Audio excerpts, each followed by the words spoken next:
And I told him, I said, George, I know you did this to Sue. Do you really want me dead? You know, this is... So, but he started getting scared, and he was cool. He came, he said, he admitted that they didn't get along. He admitted that he didn't love her. He admitted that he'd hurt her. He admitted that he dragged her body back after she supposedly collapsed at dinner. Now, this is a 200-pound woman. You know, she's huge. Because she's not happy. She's sleeping with her dog. She doesn't sleep with her husband because he's too busy sleeping with other people. He doesn't find her attractive. He's sleeping with Nancy Earl, and, you know, I mean, it's just the most crazy. And she loves him because, you know, he's handsome, and what is she going to do? She's never worked a day in her life. Her mother loves him. It's like me. No, who would believe you that a handsome, wonderful guy, you know, oh, but George is so nice. So, and this is what the wives go through. They know that it'll be hard. So, the guys just, what George did was, he had clout in the State Department, and they knew that I just loved showing people around. So he would plan something that I just had to do. I would be hooked, like a hook and a fish. And he had some dignitaries who came over from, where did they come from? They were parliamentarians from, I think these were from one of the Latin American countries, Panama. And of course we had to go to Richmond. So I had to stay overnight with them, and George didn't want to go with me. And it just so happened that Bob Edwards, his Army colonel friend, invited him to come up and meet with some of the guys, you know, at New Hope, Pennsylvania, or Bucks County, or wherever it was. Well, he had already been talking to Phil Holwager about the abuse, because I had gone in for surgery, and I thought it was very unusual that Phil Holwager was there during the surgery, kind of holding George's hand. It wasn't for me. It was to make sure George didn't fall apart, to make sure that the doctor, I didn't say anything when I was under sodium pentothal, you know, covering George's ass, excuse my French. But he was the chaplain at Fleet Marine Force Atlantic and was the chaplain for Sue's funeral. He knew what George had done. And he runs around on his wife, you know, he's playing golf all the time. He and George were playing golf with this single woman, and I found out, and I said, what are you all, you know, he's the so-called chaplain, and he went to school with Gary Hart. He was a classmate of Gary Hart's at Yale, and, you know, a colleague of Pat Robertson's. That's why he, you know, not that saying that Pat Robertson does that kind of thing. I don't think he does. I'm sure he doesn't, but they went to Yale and so forth. But so George was a violent man, and he started knowing that I was sort of going to do something.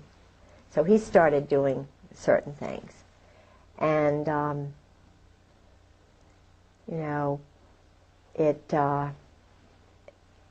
now looking back, I can see why. Because of the violence, he wouldn't have been able to use his .45 anymore. If he'd been, he would not have been able to use his pistol anymore, carry it. So they wanted to make sure that he was protected. So the wife has got to go. The wife is way down the totem pole. It doesn't matter what wife, and that's the reason the wives are so afraid, the Marine wives. And they all talk cryptically, and, you know, they even talk outside the house. But this is interesting. It talks about sabotage, subterfuge. This is the standard Army book teaching men to lie, cheat, steal, be peeping toms on women. Now, if they don't allow women in there and they can peeping Tom all the wives they want, they don't need movies, pornography. They you know, and they go on all the TADs they want. Just take off just tell their wife they're going, and they can lie. That's interesting. But this is really, I mean, this is full of, and this is just a mild SEAL commando T-shirt. Can you hold it up to the camera? Yeah. Oh yeah. Leave it up for a minute. I played Nancy Drew, Miss Marple, and I infiltrated, if that's the word you could use, the SEAL reunion this year. They spent a lot of money showing off, jumping out of helicopters, and, probably $100,000 was spent. I don't know how much, but I mean, the military was providing the funds for this little game on the beach at Fort Story. Yeah. And then there was, each one of the teams has T-shirts, which all sexual. Go for it. Yeah. So I went to the party. I took my life in my hands.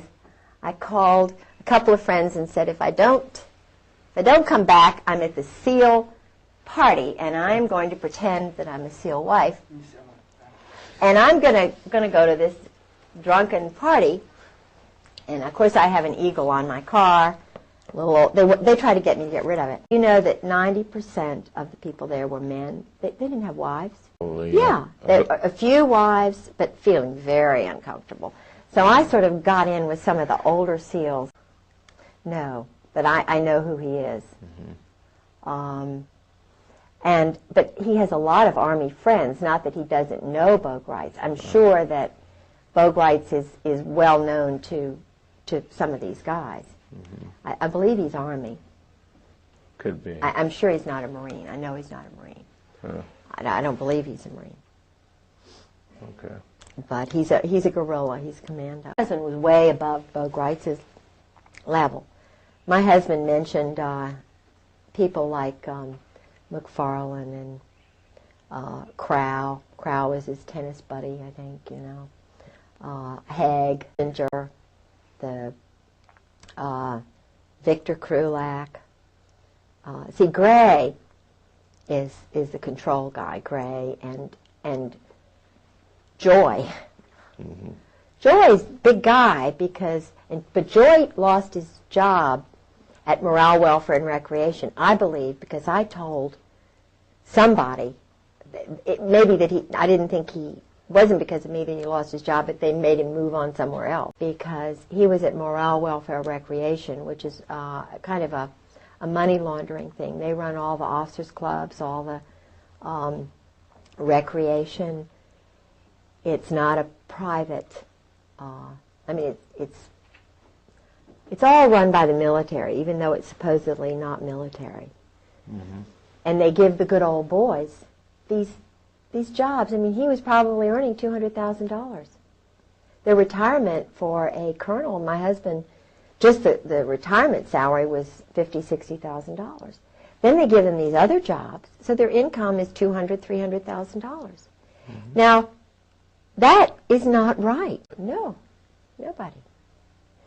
Dirty business, but all of the captains and all of the admirals know this and wink. And it's sick. It's sick. It's just really, really, really bad. And this is taxpayer money. Hard working people who are just wondering where the money is going to come from to pay their taxes.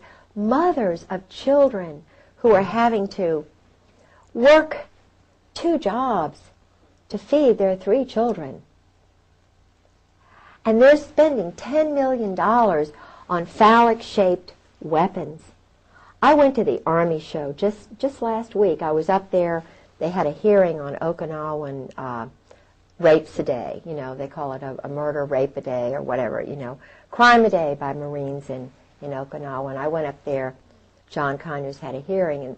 And they also had the Army show, which I had gone to a couple of years before. And in the basement of this big hotel, they have these 200 or more vendors of weapons.